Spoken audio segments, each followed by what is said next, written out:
go ahead and use the IG stories to start selling a little bit more. So when that time comes to more actively sell on stories, they've seen what it looks like, they've seen my vibe, my energy, and they're already like, okay, where do I sign up? It becomes more natural for people to want to raise their hand and say, hey, I'm ready to buy, because it's more of that behind the scenes and that trust building that happens without feeling pushy and salesy. A lot of people just do like poll and they're like, do you want to buy this? Or do you want more information about this? Do you want to buy this? But you're like, not really.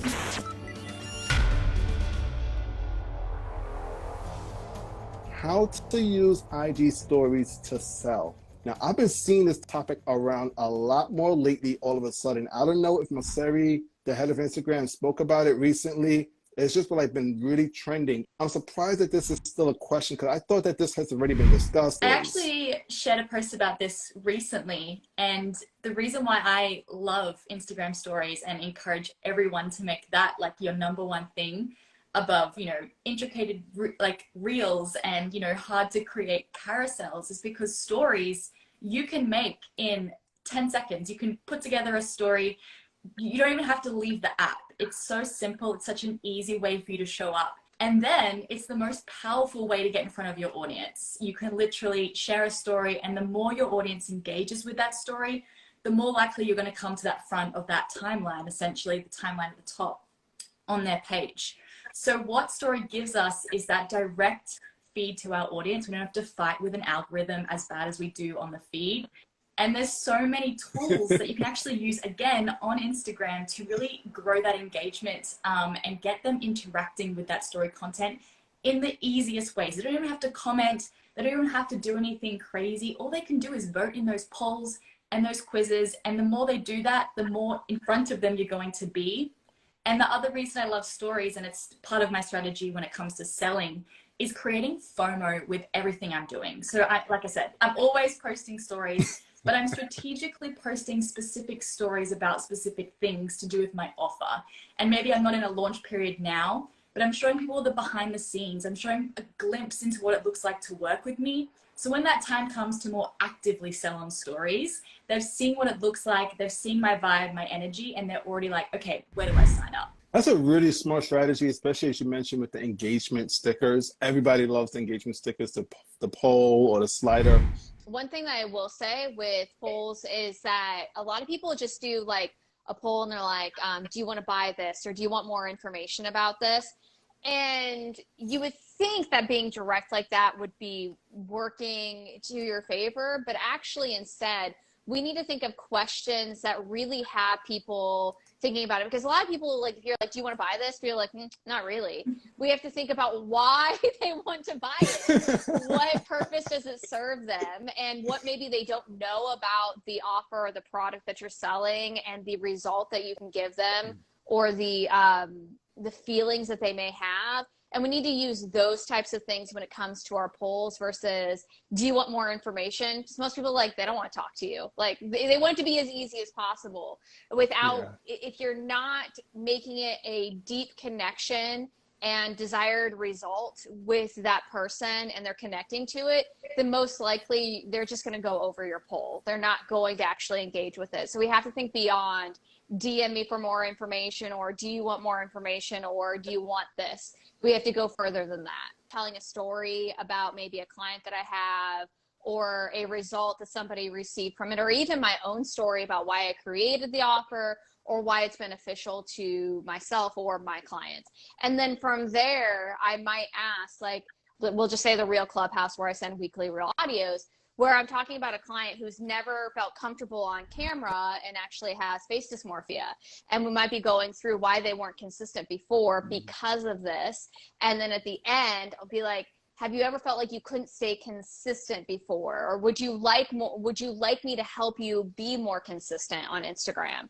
And then that's where I go the extra mile and actually send DMs and start talking to people. So it's all about going extra versus just like, oh, they know I have something for sale. That's all that matters. Yeah, I think some people, they use that whole concept of if you build it, they will come, and they kind of apply that to IG stories, say, hey, I had the offer. They'll come. They know where to come get it. But as you're stating, we got to do a little bit more work in regards to that. And I think you brought it home with the great point in regards to telling a story especially you mentioned if you bring your own story into it, because then you make it personal. You really relate to the audience. Like telling a story inside of stories, because that is this big thing that many people forget, is like stories are used as a story throughout your day.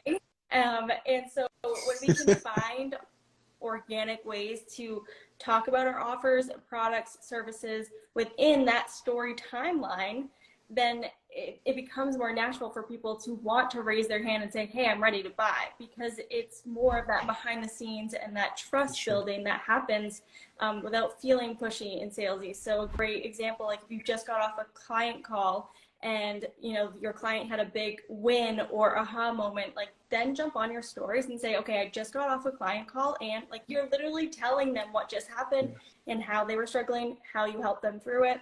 And just using the real in life moments. Like we always think that we don't have enough social proof or enough wins to share.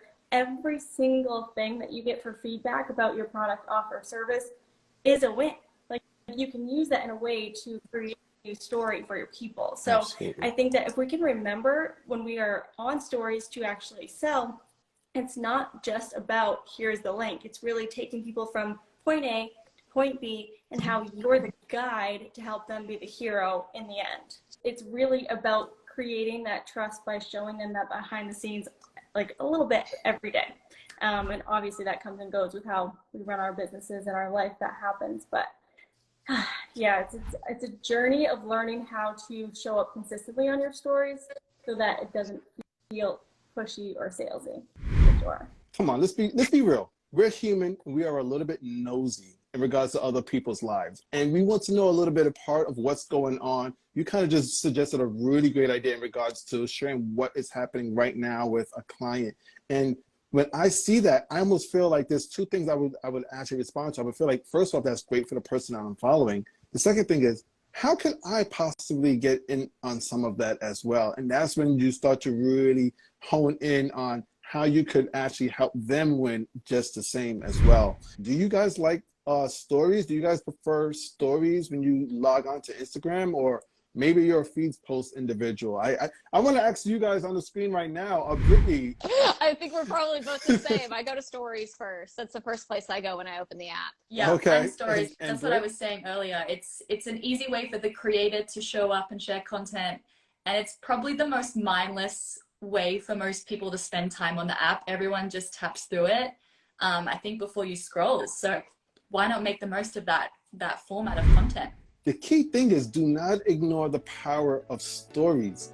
I think on an average day, I believe, if I'm not mistaken, it's about 500 million people posting to IG stories daily.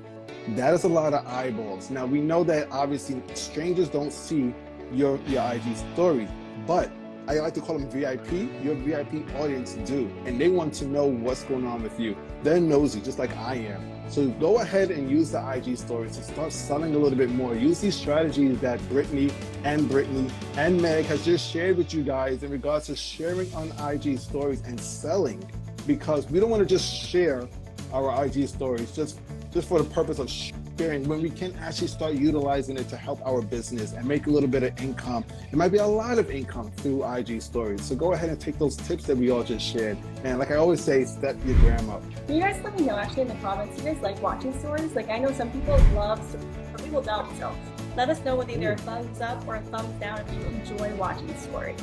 That's a good question. I would definitely have to put a thumbs up for that one. I actually go to the stories quicker than the feed, because almost exactly what you just stated. I feel, come on, let's be real. We're human and we are a little bit nosy.